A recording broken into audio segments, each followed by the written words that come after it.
I've written off this question numerous times because the series itself never had an answer for it, let alone a consistent one. But, well, it's a busy time of year in the world of school, and I want to do a little something fun, which to me means fruitlessly chasing down clues to seek out a perfect answer that doesn't exist. So, in the world of warrior cats, what gets you sent to the Dark Forest? Not what should, but what does get you banished from StarClan and forced to live in the place of no stars forever? If we were answering this from a meta perspective, we'd have a much easier time, especially by looking at the release order timeline, which is what affects a lot of the lore in this series. When the Place of No Stars was invented in the New Prophecy, Tigerstar was the only resident, because he was the original arc's main villain, and the Errands presumably didn't want him associated with the, hypothetically, good and benevolent ancestors of StarClan. Following suit, the end of the New Prophecy gave us Darkstripe and Broken Star as well, another two past antagonists to join the Tigerstar trio, and the site showed us Hawkfrost in there once he had perished as the second Dark's villain. Once Omen of the Stars started, the Dark Forest became a massive plot point and needed to be filled with other cats. But we were out of big first arc villains, aside from Scourge, who explicitly had no clan afterlife to go to, as was the big twist turning the tide of the battle with him. So we made up some new names. Snowtuft and Shredtail in Fading Echoes, Mapleshade and Sparrowfeather in Night Whispers, and added in Thistleclaw to the latter group since a recent Super Edition had established him as Bluestar's primary rival. Sign of the Moon gave us Antpelt, who died as a trainee, and then the Forgotten Warrior also threw Maggottail in, apparently the oldest cat in the Dark Forest who was used for exactly one scene. During this time, Crooked Star's Promise was also released and involved the Dark Forest as well, before most of our named villains were in it. So they made up the random name of Silverhawk, a Dark Forest cat who was never worked into the main Omen of the Star series. Then, a few years later, Spotted Leaf's Heart came out, another book involving the Dark Forest, before the first arc started, and they gave us two more random evil names, Houndleap and Rushtooth. The series then backed away from using the Dark Forest until the Broken Code used it as its climax. But by that point, the new team was in charge, and they were much more partial to reusing old names and canonizing random out-of-book information with no additional depth than they were into making up new characters that also had no personality or importance. This means that we finished A Light in the Mist by establishing that Clawface, Red Willow, and Juniper Claw all went to the Dark Forest, and that Darktail, despite not being a clan cat, was pulled in by Ashfur intentionally to fight and die with him there. The last mention of the Dark Forest we've had is a confirmation that Curlfeather is there, though the Warriors website also claims that Berryheart and Splashtail joined her, which would fit the new team's general method of throwing every antagonist character in there.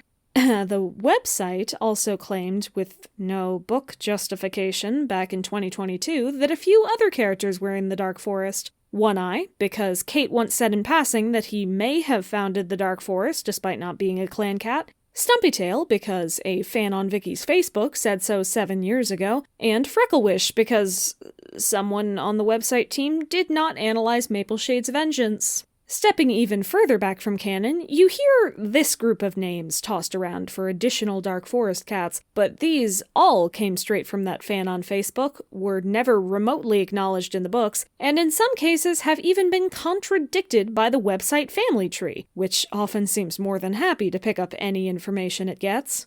On a meta level, The Dark Forest is a story of zero planning as different teams of authors and editors and even fans have thrown in any cats they remembered or made up in the moment that had been or could be antagonistic for a specific scene or, more rarely, storyline. There was no reason for any of these cats to be in the Dark Forest or not, beyond it being overall convenient to have an evil afterlife filled with past antagonists or additional random evil cats to make for dramatic plots.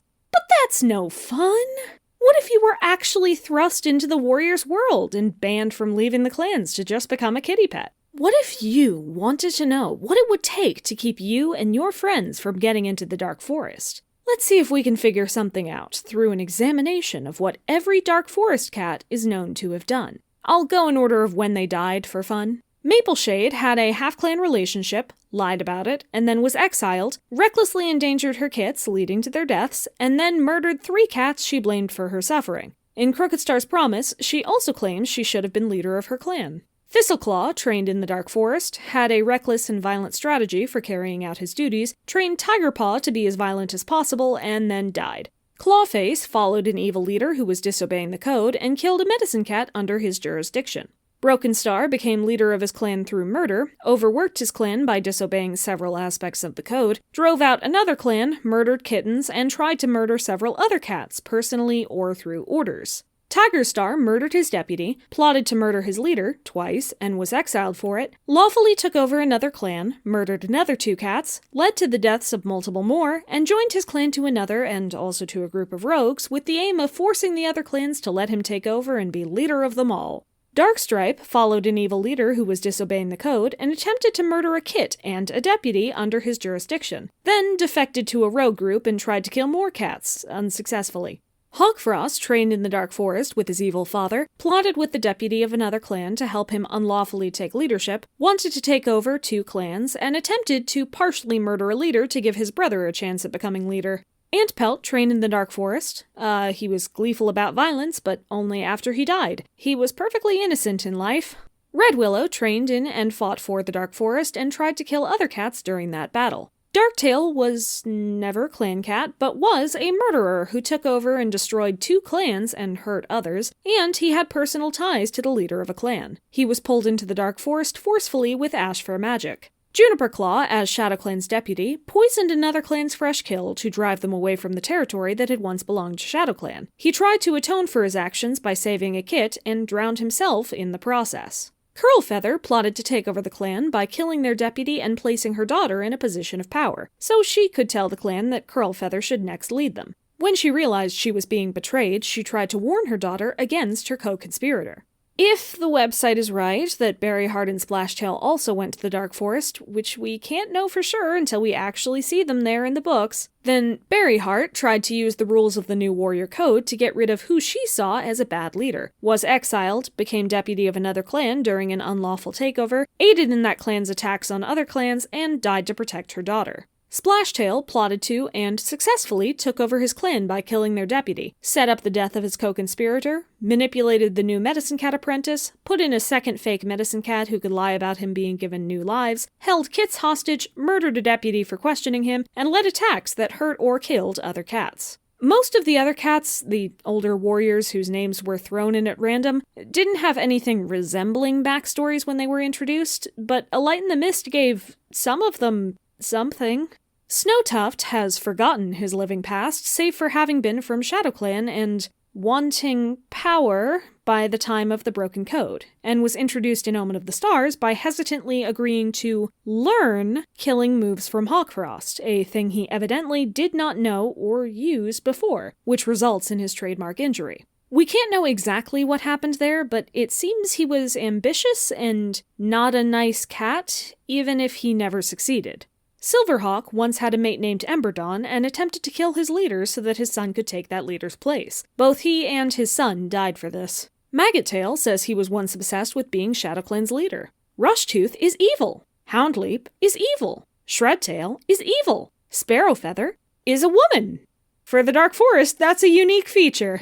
And that is all the Dark Forest cats we're aware of. Across this list, there are a couple trends for us to analyze. To go about this systematically, we're going to need to discuss sufficient and necessary conditions, a concept from mathematical logic that determines if a specific condition is a rule for items or people to be categorized in a specific group. If a condition is sufficient, it means that the condition on its own is enough for someone to be categorized this way. If a condition is necessary, it is something that must be true for something to be categorized this way. As an example, the condition of being a polygon with 3 straight lines is sufficient for it being a triangle. There are no 3-sided polygons that aren't triangles, so the condition is sufficient. Meanwhile, the condition of being a polygon with 4 straight sides is necessary for it to be a square, but not sufficient. To be a square, you have to be a polygon with 4 straight sides, but you also have to have sides that are all the same length, and have 4 right angles. It is a necessary, but not sufficient condition. Being sent to the Dark Forest may well have multiple necessary or sufficient conditions, and any combination of them could get you sent to the Dark Forest. So we'll have to analyze the commonalities between the residents. First of all, you do have to be a clan cat. Unless you're specifically pulled in by magic afterlife controller powers, if you're an evil rogue like Scourge or Soul or Fury or Slash, members of the kin who aren't Darktail, or even former Clan Cat but now rogue Jagged Tooth, you aren't going to any clan afterlife. We have never seen a non-Clan Cat naturally appear in a clan afterlife, and through Scourge, we have necessary thematic proof that he wouldn't have. Being a Clan Cat is a necessary condition. That means you did not, in fact, found the Dark Forest, One Eye. Now, if you are a Clan Cat, we have a few features that may get you into the Dark Forest rather than StarClan. First, if you die having trained in and being devoted to the Dark Forest specifically, you go to the Dark Forest. This covers why Thistleclaw, Hawkfrost, Antpelt, and Redwillow would have gone, regardless of their other deeds. Even Antpelt, who was not evil and had never done anything evil, believed in the Dark Forest at the time of his death, so he was sent there. This is an easy one to add because we have no cats who were devoted to the Dark Forest upon their deaths who didn't go there. Training there is not sufficient on its own, but if you truly felt you belonged there, believed in their mission, and valued their help, off to the Dark Forest you'd go. The most common trait among all of the Dark Forest residents, though, is actually murder. 11 of our 19 known Dark Forest cats, along with Splashtail, all either committed or attempted to commit murder in some way. However, this is a bit of a red herring, as it's neither a sufficient nor a necessary condition to be sent to the Dark Forest. At the very least, Snowtuft, Thistleclaw, Antpelt, and, if you count her, Berryheart, never committed murder and were sent to the Dark Forest regardless, so it isn't necessary. It also isn't sufficient, as we have cats like Mudclaw, Ashfur, and even Yellowfang, who all attempted or successfully committed murder without being sent to the Dark Forest. Failing that, another common trait among the residents is ambition. 10 of our 19 known Dark Forest cats, along with Splashtail and Berryheart, sought power for themselves and or their family, and pursued it not by perfecting themselves in the hopes of being chosen, but by taking actions to force themselves into power. Unfortunately, between Clawface, Darkstripe, and Juniperclaw, the Dark Forest cats, clearly having no personal ambitions and acting in service of some cat they respected instead, and Bluestar, the StarClan cat, having intense ambition that she secretly rid herself of her kits to achieve, this doesn't seem to be a sufficient or necessary condition either. How about disobeying the code? We know that at least 11 of our 19 residents and Splashtail committed premeditated murder, had half-clan relationships, were disloyal to their clans, or sought to join multiple clans together, or destroy a clan entirely, all of which are against the code. Unfortunately, Thistleclaw and Antpelt did not ever break the code, and several of our StarClan cats, from Firestar to Leafpool to Hollyleaf to Mudclaw, flagrantly broke the code and went to StarClan regardless. Once again, this appears to be neither sufficient nor necessary. Perhaps we need to take a broader approach. What if being sent to the Dark Forest isn't about actions, but attitude? If you really love doing bad things, don't have regrets, and or villainized innocent cats in your mind, you go to the Dark Forest. I'll discount all of the old, random name Dark Forest cats for this one, since we never saw if they felt regret while alive, but all in a row, Mapleshade, Thistleclaw, Clawface, Broken Star, Tigerstar, Darkstripe, Hawkfrost, Antpelt, Redwillow, and Darktail died perfectly content with their poor choices and deeds. We even have a reason for Clearsky to not go to the Dark Forest now, if it was possible, since he at least, hypothetically, had a redemption arc exploring his regret for his actions, meaning this sounds like a sufficient, if not also necessary— what do you mean? Look further. Ah. Okay, so Juniperclaw and Curlfeather, and Berryheart, if you count her, all regretted their actions right before they died and perished trying to warn or save someone as a way to atone. And Ashfur never regretted his actions, and in fact held a grudge so much that he became a main antagonist again later. So we can't even use evil as a necessary or sufficient condition. Okay. What if there isn't a single rule? What if it's actually a combination of factors? Maybe breaking the code, or murder, or lack of regret, for example, aren't enough to get sent to the Dark Forest on their own, but if you do 2 or more of these things, then you'll definitely get sent to the— oh, for StarClan's sake! Okay, maybe my looking for commonalities at all was flawed. The Dark Forest doesn't appear to have even existed throughout all of clan history. Maybe it was just made for cats that StarClan didn't want around. Vicky once said as a joke that Blue Star chased Thistleclaw out of StarClan, but maybe that's actually how it works. Maybe if a specific StarClan cat doesn't like you, you are sent to the Dark Forest instead. I mean, you probably couldn't literally chase them out since your afterlife is determined at the point of your death, but it would explain why someone like Oak Star still goes to StarClan despite exiling kittens. I'm sure there aren't any StarClan cats that another StarClan cat would have thrown out upon their death. Hollyleaf. Lovely. Maybe Mudclaw too? But we still have Thistleclaw. He's the textbook example. Blue Star and Spotted Leaf would have every reason to... both of them were still alive when he died? I see. And no one would have reason to throw out Hawkfrost or Juniperclaw either because all of the cats they scorned were still alive or didn't even know?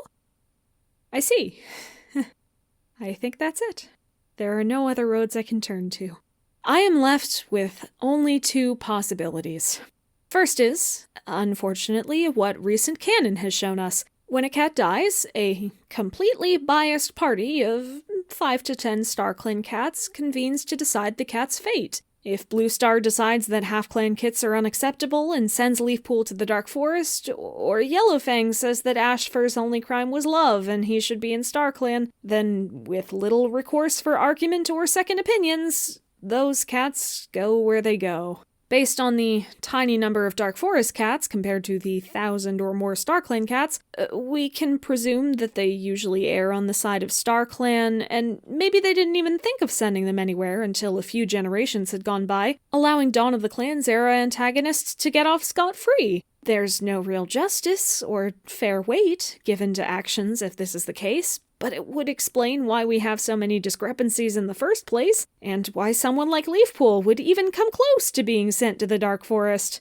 As much as it makes the clans more dystopian and brings them further and further away from the perfect cat life they claim to embody, this is a good canon explanation in that it explains the reality we have. The other option is what I came to for Paws of Stars, that your afterlife placement only has to do with whether you think you do or want to belong in the Dark Forest. It's an extension of the only rule we are sure is sufficient, that training in the Dark Forest and agreeing with their mission gets you sent there. In my world, one cat originally formed the Dark Forest, a cat who had great ambitions that they were willing to actively pursue and disobey the code to get. They murdered several cats and don't regret any of their actions. In fact, they hold a grudge to this day against a specific StarClan cat who they feel took away their glory and was unfairly lauded as a hero, just for supporting and being supported by StarClan, while this cat grew to hate them. In other words, they have every trait that commonly shows up in the Dark Forest, because it was cats who were like them in some way, wanted to be that way, or thought they were that way that joined this cat in the Dark Forest.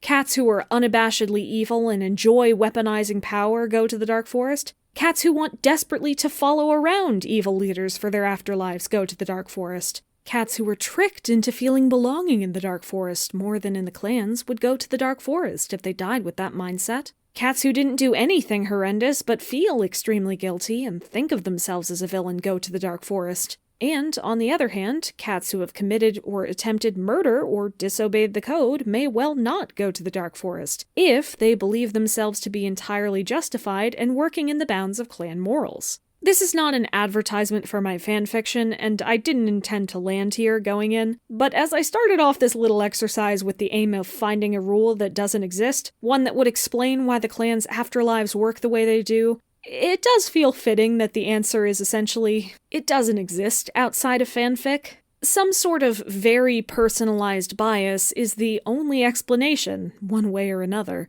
Going to the Dark Forest was never fair. And it isn't even really something you can argue for or against with in-universe explanations. No matter how good or bad someone's heart or deeds may be, their placement in the Dark Forest mostly depends on their role in the narrative and the opinions of the specific editors in charge of that cat's era. Thank you for watching, and always remember that the only real way to avoid the Dark Forest is being a background character who never does anything.